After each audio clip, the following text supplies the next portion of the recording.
Okay, let's dive right in with this one. Imagine this, you're asked. What would you do if your wife brought home another man and said he was just a lab experiment? Wow. Yeah, that immediately just grabs you, doesn't it? It throws you completely off balance. Totally. And that question is the entry point for this really unsettling story we're looking at today.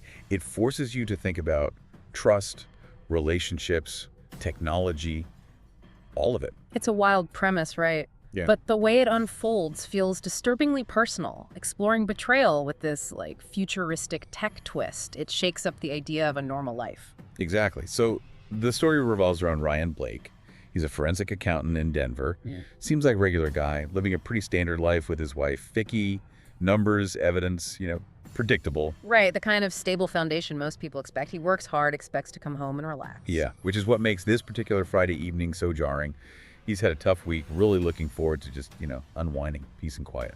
That feeling is so relatable. The anticipation of just home, comfort. And that normalcy is the perfect setup for chaos, really. It really is. Because Ryan walks into his living room ready for that peace and bam, hope shattered. There's a stranger there. Just there. Just there, sitting. Vicky later describes him as too tall, dressed immaculately in this sharp suit, doesn't even look up when Ryan comes in. Total invasion. That silence, the lack of acknowledgement, it's immediately hostile, almost, even without a word being spoken. It signals that the normal rules are out the window. First crack in his reality. And Vicky's explanation, This is where she gives him this tight smile, introduces the guy as Jake, says it really fast, like, he's new at the lab. It's a lab. Acme Advanced Marital Aids? Yep, that's the company name. Already raises an eyebrow, right? And Ryan mentions Vicky's been working super late recently. Okay, so the company name itself hints at, well, mixing tech with intimacy. Maybe not in the best ways. Yeah. Add the late hours, Vicky acting nervous. You can see why Ryan would start feeling suspicious. Right. And then she casually adds, he's just staying in the guest room for a few days. A few days. Wow. Just drops that in. Yeah. And Ryan says he's not usually the jealous type, but something about how Vicky looked, glancing between him and Jake, it just screamed wrong. His gut feeling. That intuition is powerful, isn't it? Even without proof, you pick up on those tiny signals, the tension.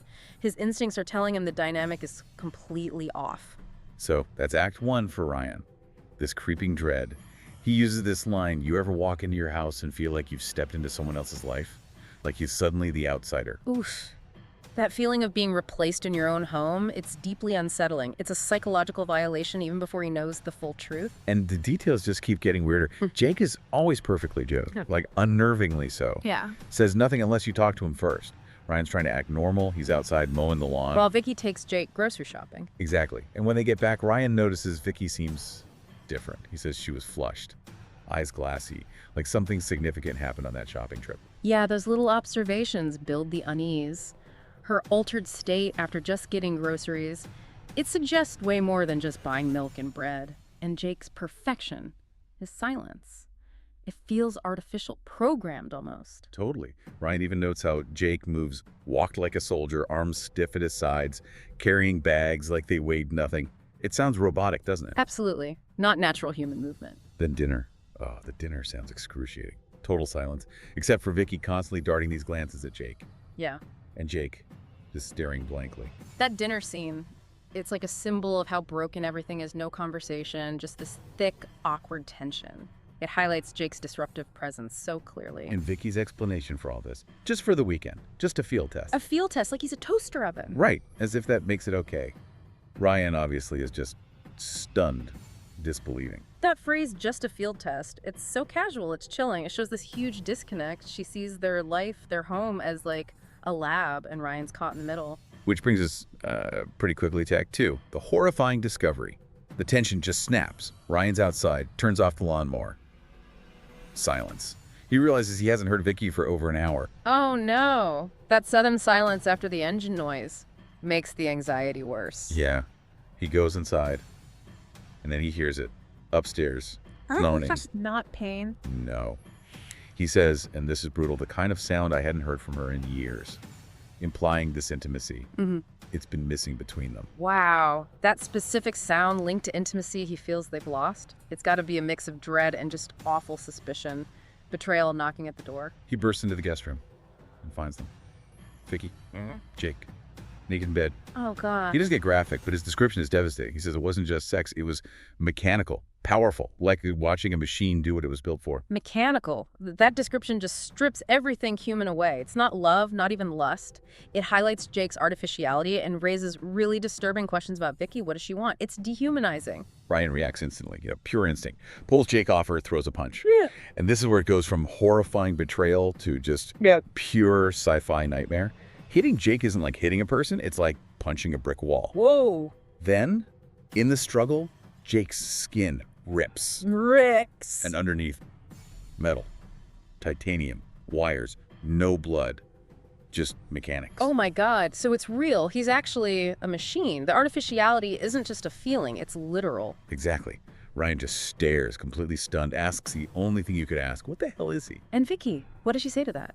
She panics. You don't understand, it's not what you think, which is just absurd, right? How could it not be what he thinks? He's literally seeing metal and wires. I heard denial there. It's desperate, trying to minimize it. Or maybe she's genuinely deluded about what this relationship is. Before he can even process it, things escalate. Vicky makes a quick call. Minutes later, a van arrives. Men in white coats get out. A lawyer with a clipboard. Crew. Fast. Super fast. They try to corner Ryan, shove an NDA at him. Non-disclosure agreement about classified testing material. Trying to shut him up. That speed, the legal pressure, it shows how much Acme wants this hidden. It's organized damage control. And the absolute gut punch of Act 2. Vicky just leaves with them. No argument, no look back, nothing. Just goes, leaving Ryan completely alone. She leaves him after all that. Yep. He says she had this detached look, maybe even satisfaction.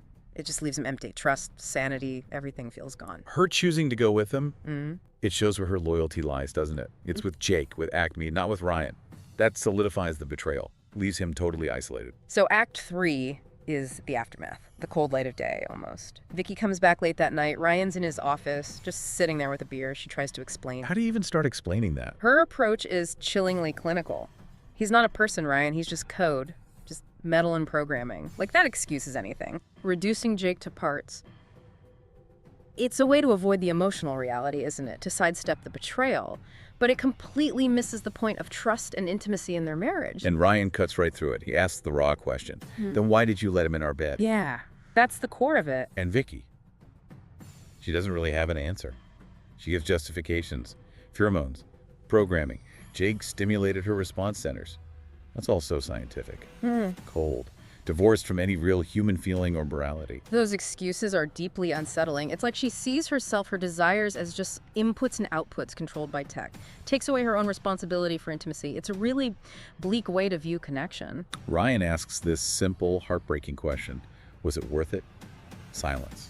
No answer from Vicky. The silence says a lot. It really does. Then, next morning, Vicky's gone before dawn. Says she has to go check on Jake at the lab. Wow. Her priorities are just starkly laid out there. Back to Jake, back to Acme.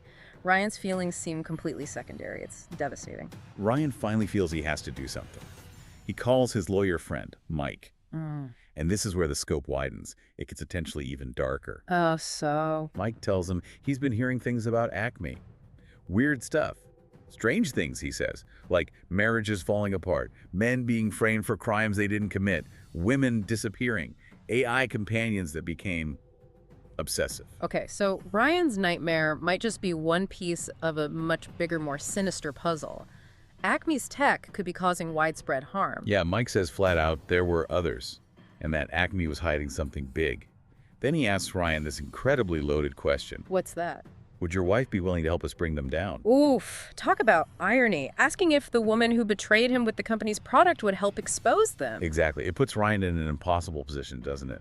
Trust is completely shattered. And offers him a path, maybe, a way to fight back. But it relies on Vicky, the source of his pain. A huge conflict. Ryan doesn't know the answer to Mike's question, but he ends his story with this thought, and it's just perfect. He says, that robot may not have been human, but the betrayal, that was as real as it gets. That really hits home. Despite the sci-fi element, the robot, the core injury is pure human emotion. Betrayal hurts no matter the details. It's the emotional reality that matters. So let's think about these characters for a sec. You have Ryan, starts as this normal, trusting guy. His whole world just implodes because of this unbelievable betrayal, his reality, his sanity. It's all questioned. But by the end, he's maybe moving past shock, considering action. Yeah, his journey is from trust to disillusionment and maybe towards reclaiming some control. His pain is so relatable, even in this bizarre context. It really grounds the story. And Vicky. She starts seemingly normal too, but her work at Acme, it unlocks this hidden side. This fascination with the perfect robot leads her to betray Ryan profoundly, and her justifications are so cold clinical, like she's detached from the human cost. Vicky's definitely more complex, maybe morally gray, or just lost. Her focus on Jake, prioritizing the experiment over her husband, raises huge questions about her values, what intimacy means to her. That clinical detachment is disturbing. And then Jake, Yeah. the robot, not really a character, more like Right. a symbol. Right. He's the catalyst. He embodies that seductive idea of a perfect, programmable partner, but also shows how empty and destructive that can be for real human relationships.